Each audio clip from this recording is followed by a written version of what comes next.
Hello everyone, চলে এসেছি তোমাদের এক নিউ মিনি ব্লগ নিয়ে। তো পৌষ সংক্রান্তির দিন চলে গেছিলাম আমরা আশাপুরের মেলাতে। তো আমি কাকিমাদের সাথে এর আগের বারও গেছিলাম আর এবারও গেছিলাম। কাকু অনেকবার জোর করেছিল বলেই গেছিলাম, অনেক ঠান্ডা করছিল, যেতে ইচ্ছা করছিল না। তো যেহেতু মেলা অনেক ভিড় ছিল, তাই জন্য আমাদেরকে আগেই নামিয়ে দিয়েছিলো টোটো, আর আমরা তারপরে বেড়ায় গেছিলাম মেলার কাছে। তো আমি কাকু কাকিমার দুই বোনও ছিল। আর তারপরে মেলার ঘোরার আগে আমরা ঠাকুরের কাছে চলে গেছিলাম, যেহেতু পুজো দিতে হবে সবাইকেই। আর তারপরে আমরা পুজো দেওয়ার জন্য সামনের দিকে চলে আসলাম।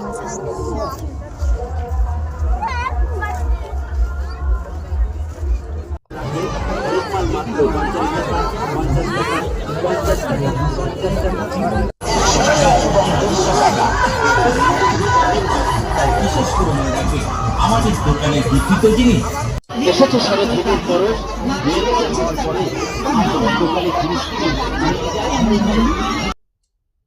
আর তারপরে আমরা চলে এসেছিলাম ঠাকুরের কাছে পুজো দিতে। আর তারপরে আমরা তিলক কেটে নিয়েছিলাম, আর ওখানে খুব সুন্দর তিলক পরিয়ে দিচ্ছিলো। আর তারপরে আমরা চলে গেছিলাম একটা জায়গা খুঁজতে, যেহেতু বসে মুড়ি খাবে, আর যেহেতু সবাই মুড়ি খাচ্ছিলো ওখানে বসে, মুড়ি আলুর দম, তাই জন্য কাকু নিয়ে এসেছিলো বাড়ি থেকে মুড়ি, এখান থেকেই কিনেছিল। আর আলুর দম আর সব জলের বোতল সব কিছু নিয়ে এসেছিলো। আর আমরা আলুর দম আর চপটা কিনে নিয়েছি, আলুর দম করে এনেছিল আর চপটা কিনে নিয়েছিলাম। আর তারপরে খাওয়া হয়ে গেলে পাশে নদীর সাইডটা ঘুরে দেখছিলাম, যেহেতু ওখানে স্নানও করছিল সবাই, তো ঠান্ডা বলে খুব কম জনই স্নান করছিল।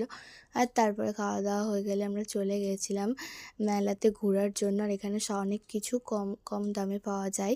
আর তারপরেই আমরা ঘুরছিলাম একটু মেলাটা। এখানে গজা পাওয়া যাচ্ছিল, এক একটা 5 টাকা করে, তো ভালোই ছিল খেতে। তো ওটা নিয়ে নেওয়ার পর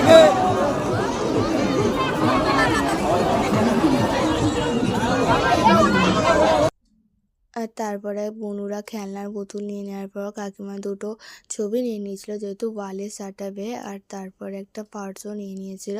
তো আমার তেমন কিছু পছন্দ হচ্ছিল না বলে আমি নিয়েও নিয়েছিলাম।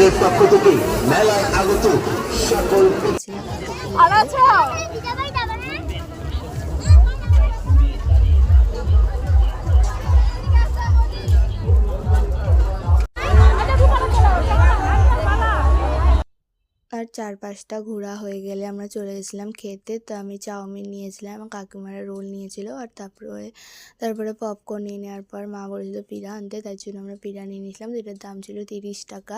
আর কাকু নিয়েছিল সিংহাসন, তো ওটা নিয়ে চলে গেছিলাম বাড়ি। তো আজকের মতো মিনি ব্লগ এখানে শেষ করলাম, অপেক্ষা করুন।